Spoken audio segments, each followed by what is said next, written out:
Now, when we were down in Florida at the Daytona road races, we got to go to a bike auction. And I was originally thinking, there's going to be nothing there for me. Maybe it'll just be a bunch of really old stuff. There was some beautiful stuff. There was some stuff I had never seen before. And there was some stuff that was going for 5 times what I thought it should go for. And some that was going for a lot less money than I thought. Anyway, we took a ride down there and with my friend Ray and Art, and this turned out to be just a great day. I shot some footage. On this trip, we did several other things, including the road races and going out to other motorcycle-related things. But this bike auction was probably, well, for me, it was one of the high points of the trip. And we had a nice ride down there, and the thing was separated into 2 pieces. One was the outdoor piece. There were some bikes for sale and bikes people were just showing. And I didn't realize there were going to be so many bikes inside, and so many that I really over the years have wanted to add to my collection. So this day, it started out being good. It got better as the day went on, and at the end of the day, my head was spinning, and we wound up going to the flat track races. Okay, we finally arrived at the auction. You can fit right in there. Yeah, pop in. Hey, you look just like Danny Eslick there, man. That's what Danny Eslick's going to look like when he's 77 years old. Yeah, they got some nice bikes here already.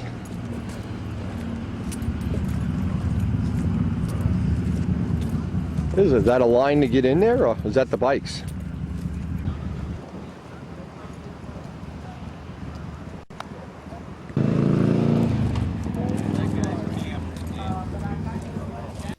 Now, when I saw the bikes parked outside that were for sale, and I was pretty impressed, and I thought, well, maybe there's going to be just as many bikes inside. Well, it turns out there were a lot more bikes inside. And the inside part of this show, the only downside of this whole show is you get the auctioneer. At some point in time, you get a headache listening to like they're auctioning off cattle or whatever, cigars. But anyway, both outside and inside, there were some really nice bikes and some I had never seen before.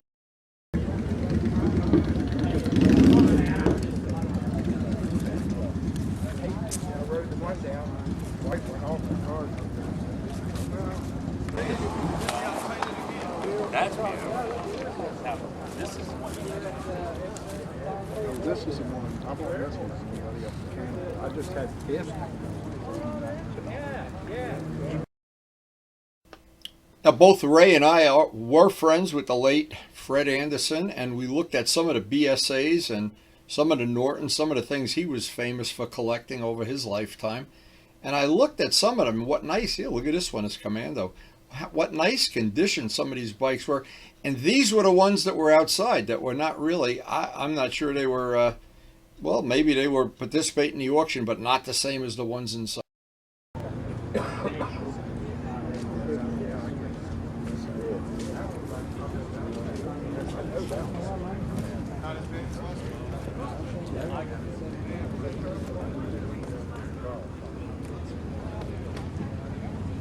Your lifters ever come unadjusted?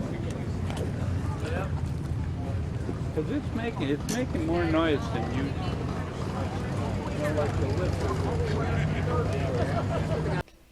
Now, as we're walking around a little bit, I realized this is really going to be a big auction because these were only the bikes that were outside. And again, we were looking at all the BSAs and thinking of the collection of stuff that Fred Anderson had. And he did have a mind-boggling collection of stuff when he passed away. And some of the BSAs that were there, and just reminiscent of that, the time when I was younger and BSA was one of the hottest bikes you could buy up to a point.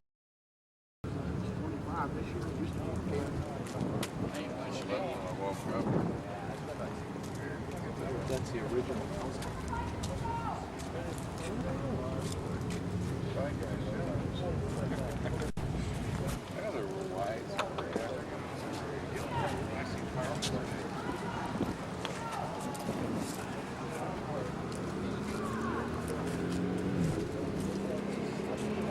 $550, Ray. See the gold star over there? No, I didn't get there yet. Oh, I see it right there, yeah. Little 650 Yamaha.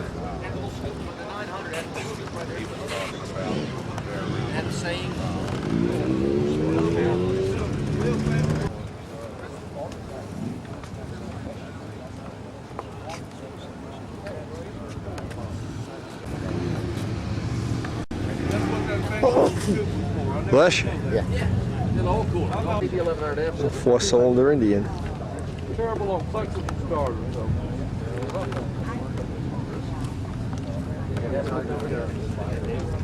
That lights up.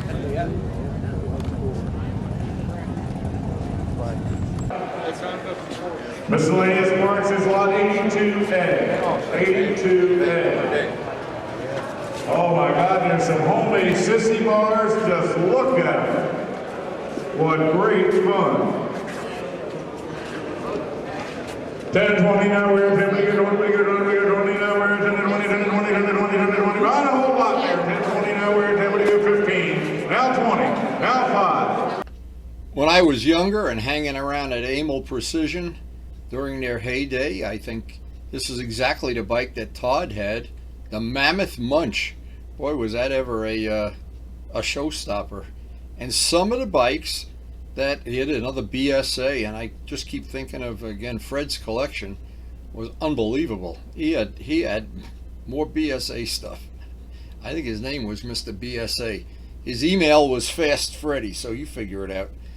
And some of these really old bikes, now I don't know a lot about really old bikes. I know Dale does. When we went to the Motorcyclopedia Museum, Dale gave us a personal tour. And some of the bikes that I'm not familiar with, the really old ones and the old Indians and the Harleys. But boy, some of these bikes look like they came right out of a museum or a showroom or something. Really nice, absolutely beautiful. You just couldn't imagine how nice they were. And that auctioneer, though, can give you a headache at some point in time. I'll make it happen. Yeah, for sure.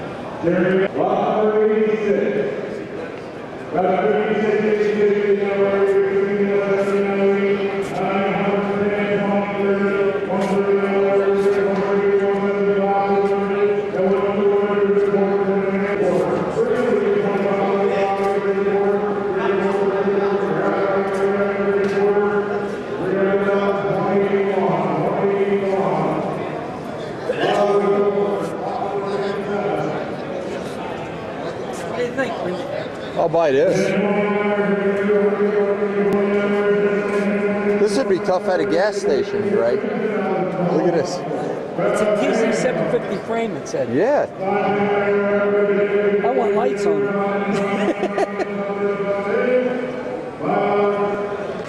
It's very clean and nice.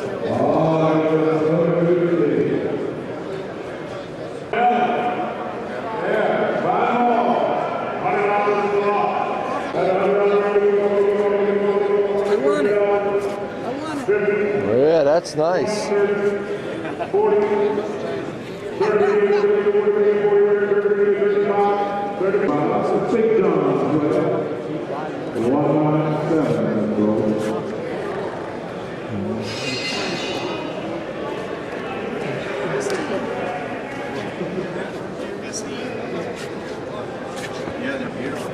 You all saw CDD headlight buckets. All this stuff, all the way over here. Now, what's neat about looking around at bikes, a lot of these bikes I have never seen. Now, here's an example. There's a Bultaco Road Racer there. Both Ray and I had Bultaco Road Racers at one time, and we both raced an Amar with them. And to see that one was a lot nicer than the ones that we had, by a lot. These old Hondas. Oh my God, back in the day, everybody had a Honda with the side exhausts. Oh my, just unbelievable. This brought back so many memories to me. And I just can't even, my head is spinning as I look back at the footage. And you never know what's going to trigger a good memory and what's going to trigger maybe something you really wish you could forget. I was hoping they'd have a 125 Suzuki here, like the first bike I ever had for the street. I didn't see one, but they had something for everybody. Even this, look at this Moto Guzzi here. And I see a lot of them on the windshield there. It says no reserve. So a lot of these bikes went for, again, a lot of them went for less money than I thought they would. A lot of them went for a lot more money, and I never know. Now, Dale would probably know how this whole thing plays out. I don't, but boy, there was certainly a lot of nice stuff on display and available. 110, 120, thanks for your help. 110, 120. I mean, it was now. 124, 120. What's in that 110? 120 anywhere, 110, 120. $110, 181. Lot number 91A, miscellaneous body work. You find it all. This looks like 3 boxes over there. Yeah, with the air boxes. Side covers, air boxes, stain guard. $10 on 10, we're to get 20. 10, we get 20, we get 20, we get 20. Now we're at 20. Now, there are several bikes here that I really wish I had the garage for, more than anything else. I wish I had the Jay Leno type garage. There were several here. And there was a Suzuki Rotary. I think it's coming up very soon. There was a Suzuki WaterBuffalo, exactly like the one I had. Exactly. It was probably right in the same series of serial numbers. And even right to the same color and everything. And but again, something here for everybody. A Ducati, the older Ducati, which I know Charlie likes. And, well, Joe Rosello, well, everybody likes him. I wish I had one. Dale, I think, has one. Yeah, he does. And finally, we get to see the Rotary now. I never really figured out, what the deal is with the Rotary, whether they last forever or they need a lot of maintenance. But we had one at the Bikes and Breakfast recently, and it looked nicely restored, and it sounded really nice. It really had a healthy sound, and I got to get some footage of it and see it up close and personal, and speak to the guy that owned it, and it took him many years to find that bike in nice condition. I'm sure this one is the same thing. These are not all over the place, and when you find one in nice condition, I'm sure the bottom line is you better have deep pockets and a big checkbook and a wife that approves. 25. 10,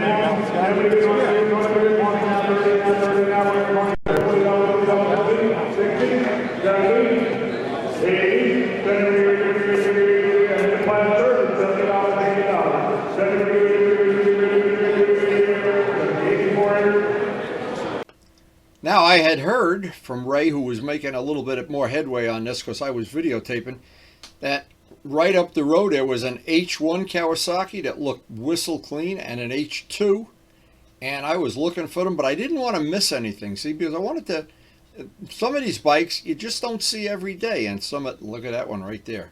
I'd love to have that in my collection. Oh, there's the H1.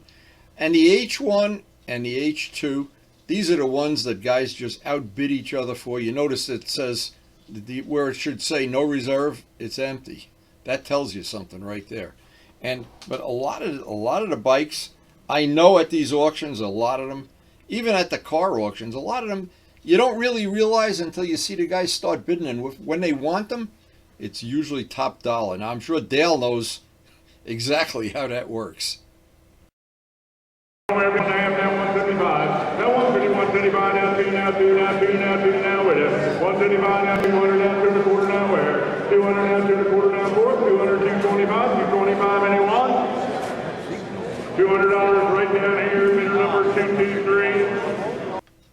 Now, I'm one of the people, and I'm sure there's a lot of people have to share the same passion. I just like looking at motorcycles that I haven't really seen a lot of examples of. That Rotary was one of them. You don't see a lot of H1s and H2s around. Luciano's one of the last one that has one. It's one of the bikes I wish, when people ask me what mistakes you made in your life, selling my H1 and H2 was probably right up at the top of the list, along with selling the Air Coupe. Now, some of the older Indians, some of the really older bikes, and I don't know which ones are of high value. There were only a few choppers there. I didn't see a lot of choppers. But some of the old dirt bikes, these classic dirt bikes, they seem to be still holding value. And some of them were restored to absolutely just like showroom condition. And I'm sure some of them, the rarer ones, they're worth a fortune. And I see a Vincent out of the corner of my eye here. I didn't know. I thought they were all black. This one was blue. Bob V's and the other ones that I've seen up close and personal. This one did not look as nice as Bob V's, but again, I don't know how they, oh, no reserve. Ooh. I don't know. And maybe it's supposed to be black, and I just don't know. I don't know.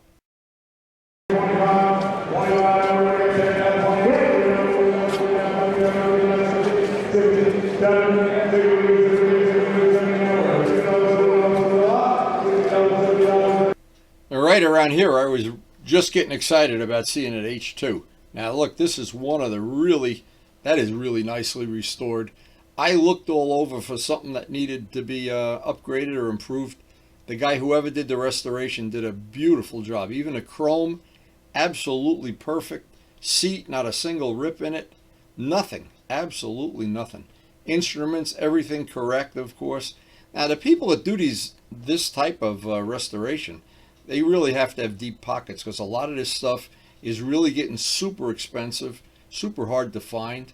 And oh my, who wouldn't want to have that in their collection? Who wouldn't want to have everything in their collection here? What I need is a bigger garage. I don't know if that's ever going to happen, or the way things are going. Anyway, you look around and I see some of the people that were bidding on the stuff, and there were other things going on at the same time. This caught my eye. This is exactly the bike I had when I bought it. It was even this color. The mufflers have the black tips, which are the correct thing for this bike. And the day I bought this bike, I thought I was the king of the hill. It was such a smooth riding bike. It was powerful. It was really comfortable. And everything about it had a great sound. Now, check out the headlight. No reserve. So I don't know what this bike ultimately went for, but boy, talk about one I'd like to have in my collection, just to cruise around right up to Perry's and just put it up on the center stand. That is a beautiful example of a water buffalo right there.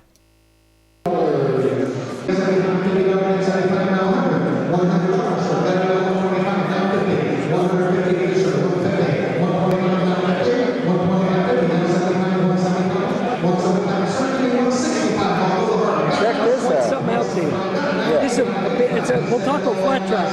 Yeah. But if you look over here, here's the shifter and here's the brake. Because you're turning left all the time. Right. So there's nothing on the left, so you can brake and shift while you're heeled over. Wow, cool. This is a nice bike. Oh, You know, to start our flat track career, I think we should buy it. look at that big, that front tire. Yeah. Yeah, this guy could have whipped up on those Yamahas yesterday. I don't know, maybe not. Isn't this amazing?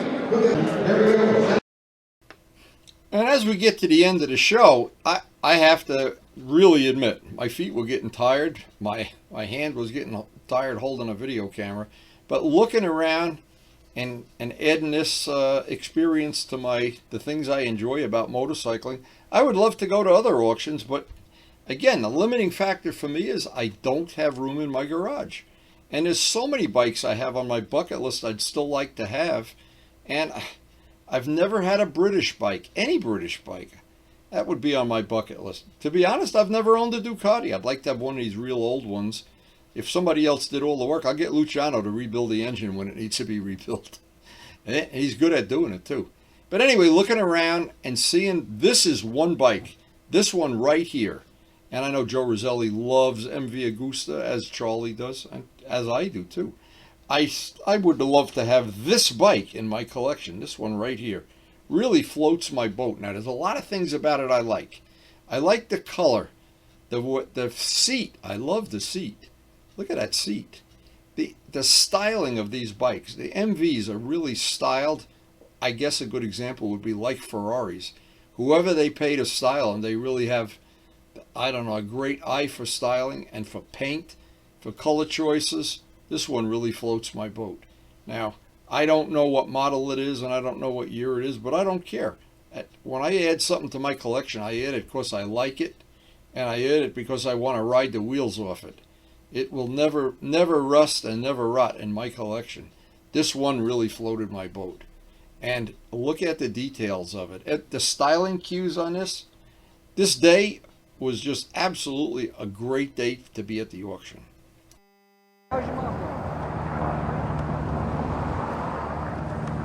That is a real ag cat. Anybody that doesn't know, that is an ag cat.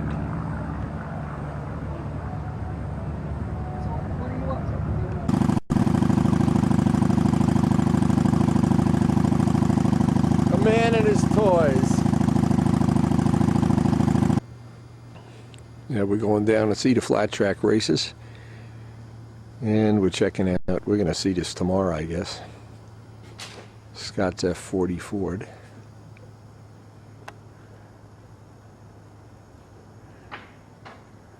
There's some cool stuff in here. We'll check that out later.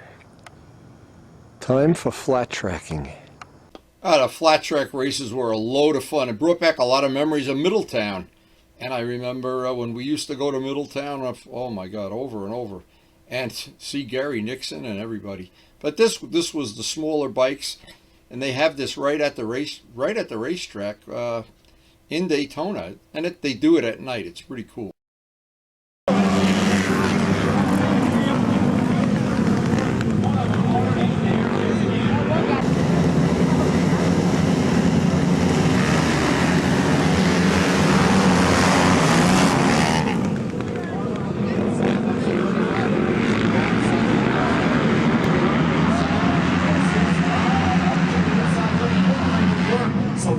In the third spot, J.D. Beach running second. It is Jeffrey Carver Jr. And what's cool about this at night, you're really up close and personal to the bikes. They come within 2 or 3 feet of the spectators here on the turn.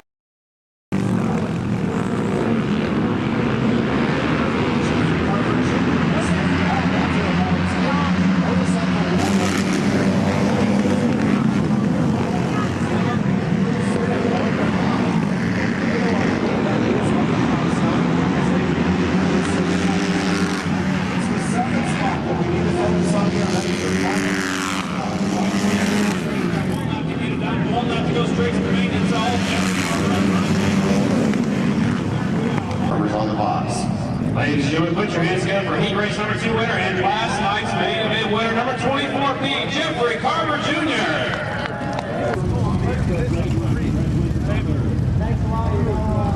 Yeah, I am just glad I didn't wear my jeans.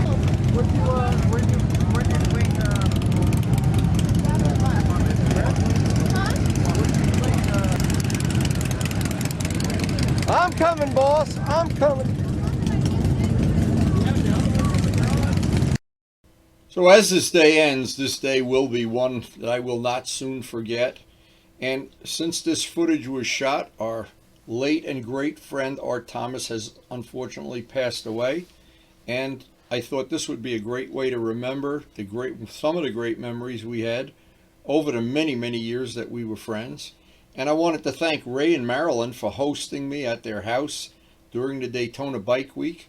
I've got so much footage I shot, and some of the interesting things, I'll include them in a video at some future time. One of them was going to the Don Garlits Museum. I know I have footage of that somewhere. I have to dig it out. And the road race, the Daytona road race was held, the sport race was held at night. It was really cool. And earlier in the video, we had a little short thing about Danny Eslick. Art was wearing his shirt, I think. And Ray really did know Danny Eslick's mother. He sat with her at the Daytona races, in fact. And Danny Eslick was a really excellent racer. And I really would love to have my Water Buffalo back. Everybody knows I had a lot of love for two-strokes back then. Todd Schuster with the Munch. Luciano still has an H1. Oh, boy. And the memories, what happens? You go to one of these shows, and my head spins. I just don't know.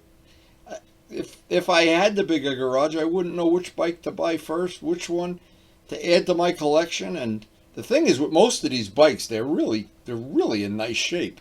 It's not like when you restore a bike and it's a rust bucket and you got to go home and spend the whole winter working on it.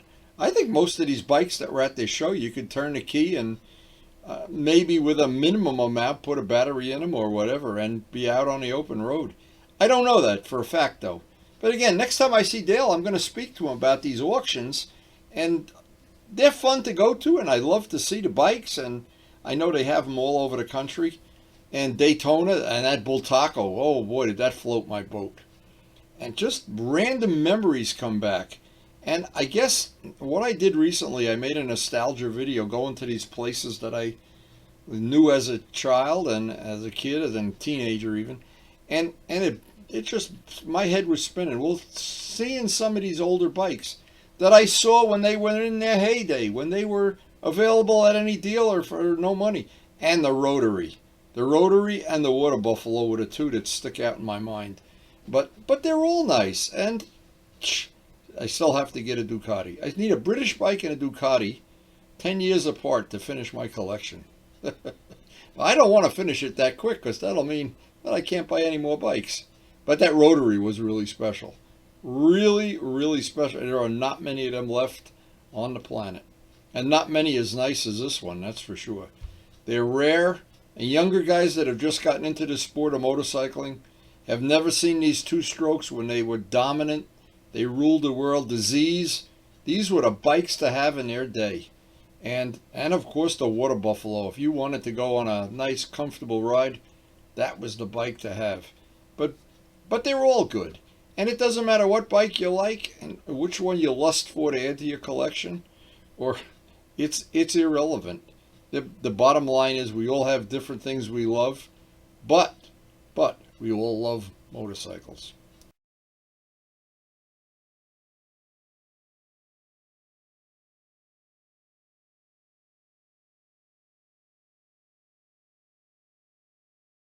So for people new to the channel, I do like to ride all the bikes in my collection.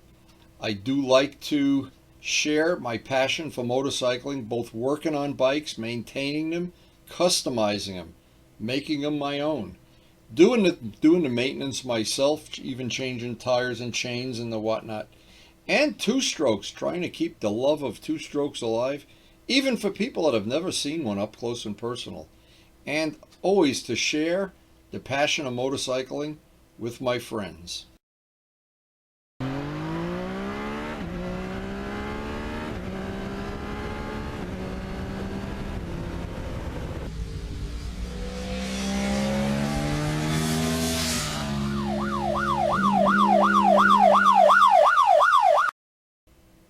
And thanks so much for watching. Hopefully we'll see you tomorrow.